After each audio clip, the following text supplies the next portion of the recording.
नमस्कार. मल्हार टीव्हीच्या सकाळच्या बातमीपत्रामध्ये आपलं स्वागत. पनवेल महापालिकेचे माजी आयुक्त गणेश देशमुख यांनी बुधवारी सिडकोचे सहसंचालक पदाची सूत्रे स्वीकारली आहेत. यावेळी पनवेल महापालिकेचे माजी सभागृह नेते परेश ठाकूर यांनी गणेश देशमुख यांची भेट घेऊन त्यांचे अभिनंदन केले. गणेश देशमुख सहसंचालक झाल्यामुळे पनवेल महापालिका आणि सिडकोचे संबंध सुधारतील अशी अपेक्षा सभागृह नेते परेश ठाकूर यांनी व्यक्त करत महापालिकेच्या सिडकोकडे असलेल्या कामांची आणि पाणी पुरवठा समस्यांची माहिती त्यांना असल्याने ही कामे आता लवकरच पूर्ण होतील अशी अपेक्षा व्यक्त केली. यावेळी भाजपचे रायगड जिल्हा सरचिटणीस नितीन पाटील, पनवेल शहराध्यक्ष अनिल भगत उपस्थित होते. पनवेल महापालिका कार्यक्षेत्रात सुरू असलेल्या विविध विकास कामांना आयुक्त मंगेश चितळे यांनी भेट देऊन कामकाजाचा आढावा घेतला. याचबरोबर महापालिका क्षेत्रातील ग्रामीण भागांना भेट देऊन सोयीसुविधांचा आढावा घेतला. आयुक्तांनी महापालिका हद्दीतील प्रभाग समिती अ कार्यक्षेत्रातील खारघर सेक्टर 20 मध्ये मच्छी मार्केटकरिता जागा उपलब्ध करण्याच्या हेतूने या जागेची पाहणी केली. तसेच खारघर सेक्टर 36 नागरी प्राथमिक आरोग्य केंद्राची पाहणी करून आयुक्तांनी कामकाजाचा आढावा घेतला. याचबरोबर आरक्षित भूखंड क्रमांक 17 तसेच खारघर महापौर बंगल्याचे काम सुरू आहे. या बांधकाम साईटला आयुक्तांनी भेट देऊन कामाची पाहणी केली. याचबरोबर महापालिका कार्यक्षेत्रातील धानसर, किरवली, तुर्भे, पिसारवे, करवले या गावांची पाहणी करून तेथील सोयी सुविधांचा आढावा घेतला.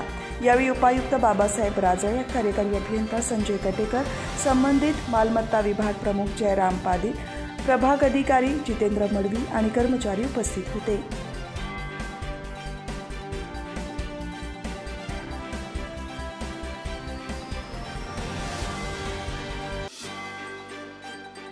काँग्रेसचे प्रदेशाध्यक्ष नाना पटोले यांनी चिखलात माखलेले पाय धनगर समाजातील एका सामान्य काँग्रेसच्या कार्यकर्त्यांकडून धुवून घेतले. यावरून आजही काँग्रेसमध्ये हुकुमशाही आहे याची प्रचिती आली आहे. नाना पटोले यांची नेहमीच दादागिरी सर्व राज्याला सर्वश्रुत आहे. त्या अनुषंगाने पुन्हा एकदा त्यांनी केलेल्या कृत्याचा पनवेलमध्ये बुधवारी भाजपच्या वतीने जाहीर निषेध व्यक्त करण्यात आला. पनवेल भाजपच्या कार्यालयाजवळ महिला मोर्चा आणि युवा मोर्चाच्या वतीने भाजपचे उत्तर रायगड जिल्हाध्यक्ष अविनाश कोळी यांच्या नेतृत्वाखाली झालेल्या जाहीर निषेध निदर्शनाला भाजपचे तालुकाध्यक्ष अरुणशेठ भगत, जिल्हा सरचिटणीस नितीन पाटील, दीपक बेहरे, चारुशीला घरत, तालुका सरचिटणीस राजेंद्र पाटील, प्रल्हाद केणी, भूपेंद्र पाटील यांच्यासह पदाधिकारी आणि कार्यकर्ते उपस्थित होते. कार्यकर्ता पक्षाला कणा असतो, मात्र नाना पटोले यांनी चक्क आपले पाय कार्यकर्त्याकडून धुवून घेतले. या कृत्याचे पडसाद राज्यभर उमटत असताना नाना पटोले यांनी त्या कार्यकर्त्याने फक्त पायावर पाणी होते आणि मी पाय धुतले अशी सारवासारव केली. मात्र प्रत्यक्ष व्हिडिओमध्ये कार्यकर्त्या पाय धुत असल्याचे स्पष्ट झाले असताना नाना पटोले तोंडघशी पडले. त्यामुळे त्यांच्या या खोट्या वृत्तीचा यावेळी जाहीर निषेध व्यक्त करण्यात आला.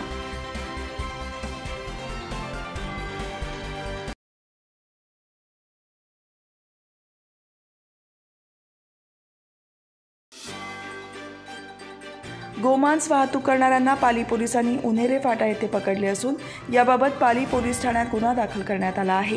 पोलिसांनी 7 पैकी 6 जणांना ताब्यात घेतले असून 1 जण फरार आहे. या आरोपींना पकडण्यात गोरक्षकांनी पोलिसांना सहकार्य केले.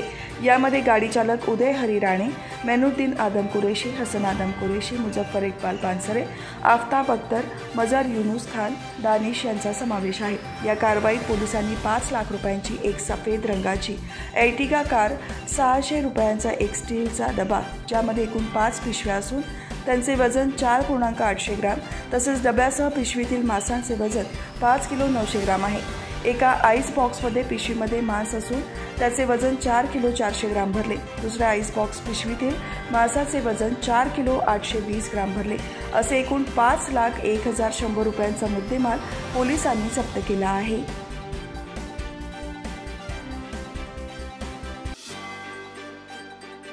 सिडको महामंडळाच्या सहव्यवस्थापकीय संचालक पदाची सूत्रे गणेश देशमुख यांनी स्वीकारली आहेत. गणेश देशमुख यांनी यापूर्वी नांदेड आणि पनवेल महापालिकेचे आयुक्तपदी काम केले असून देशमुख यांच्याच कारकिर्दीत पनवेलचे अनेक विकास प्रकल्पांना गती मिळाली. पनवेल महापालिकेचा अनेक वर्षांचा रखडलेला जीएसटी अनुदानाचा प्रश्न देशमुख यांनी मार्गी लावल्यामुळे कोट्यावधी रुपयांचे अनुदान पालिकेच्या तिजोरीत जमा झाले. त्यामुळे सध्या पनवेल महापालिकेच्या तिजोरीत 1200 कोटी रुपये जमा झाले आहेत. सिडको महामंडळाचे सहव्यवस्थापकीय संचालक कैलास शिंदे यांची नवी मुंबई आयुक्त पदावर बदली झाल्यानंतर हे पद रिक्त होते। शिंदे यांच्या पदावर गणेश देशमुख यांची वर्णी राज्य सरकारने लावली आहे। गणेश देशमुख यांनी पदभार स्वीकारल्यानंतर पनवेल महापालिकेचे आयुक्त मंगेश चितळे, उपायुक्त वैभव विधाते, कैलास गावडे, मारुती गायकवाड यांच्यासह इतर अधिकाऱ्यांनी देशमुख यांची भेट घेऊन त्यांना शुभेच्छा दिल्या।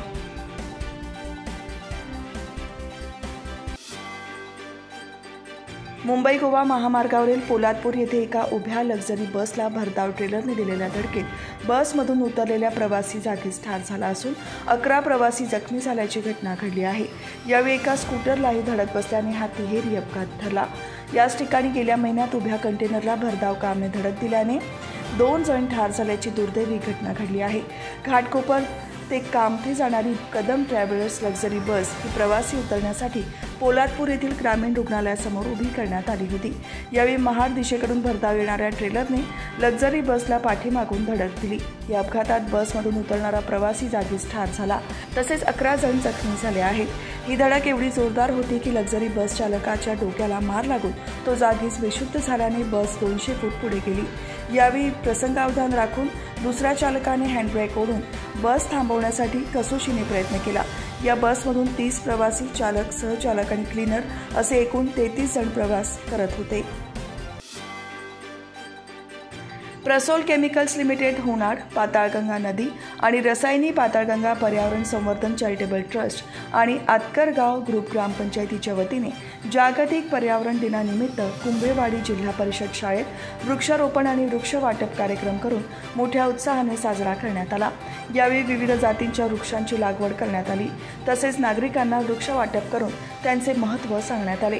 यावेळी सरपंच शर्मिला भोईर, उपसरपंच गणेश पाटील, महाराष्ट्र प्रदूषण नियंत्रण मंडळाचे उत्तम माने, प्रसोल केमिकल लिमिटेडचे संदीप खोपकर, माजी उपसरपंच संदीप पाटील, पाताळगंगा नदी आणि पर्यावरण संवर्धन चॅरिटेबल ट्रस्टचे अध्यक्ष अरुण गोविंद जाधव, प्रसोल केमिकल्सचे योगेश पाटील, ग्रामसेवक गणेश सूर्यवंशी यांच्यासह मान्यवर उपस्थित होते।